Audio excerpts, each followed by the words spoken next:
Sagesse chapitre 8. La sagesse dans sa force s'étend d'une extrémité de la terre à l'autre. Elle règle toutes choses avec perfection. Je l'ai aimée et je l'ai choisie dès ma jeunesse. Je l'ai cherchée afin de la prendre pour épouse, tant j'étais épris de sa beauté. Elle honore sa noble origine en cohabitant avec Dieu, le maître de toutes choses la chérit. C'est l'interprète de la science de Dieu, c'est la directrice de ses œuvres. Et si dans la vie la richesse est une chose désirable, qu'y a-t-il de plus riche que la sagesse, l'artisan universel?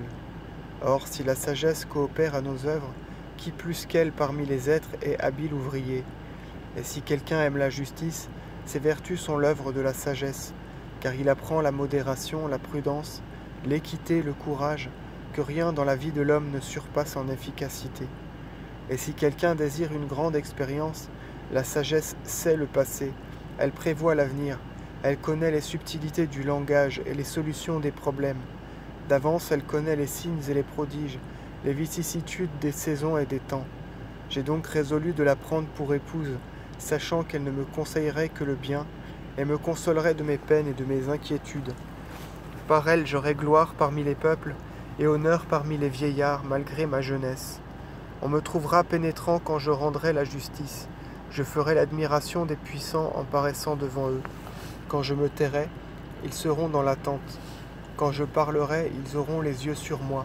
Et si je parle plus longuement, ils se mettront une main sur la bouche. Par elle, j'aurai l'immortalité, et dans la postérité, je laisserai une mémoire éternelle. Je régirai les peuples, et les nations me seront soumises.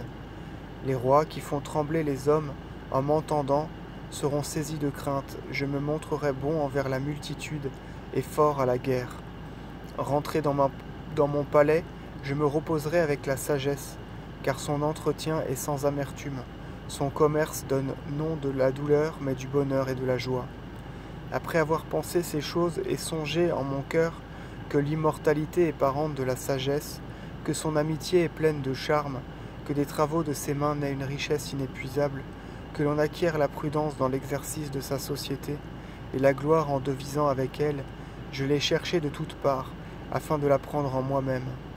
Or j'étais un enfant heureusement né, et j'étais doué d'une belle âme, et en devenant meilleur, j'en vins à avoir un corps sans souillure. Et quand je sus qu'en aucune manière je ne serais chaste, à moins que Dieu ne me fît ce don, et que cela même était de la sagesse, de savoir de qui en venait la grâce, j'allai au Seigneur et je le priai, et je lui dis de toute mon âme: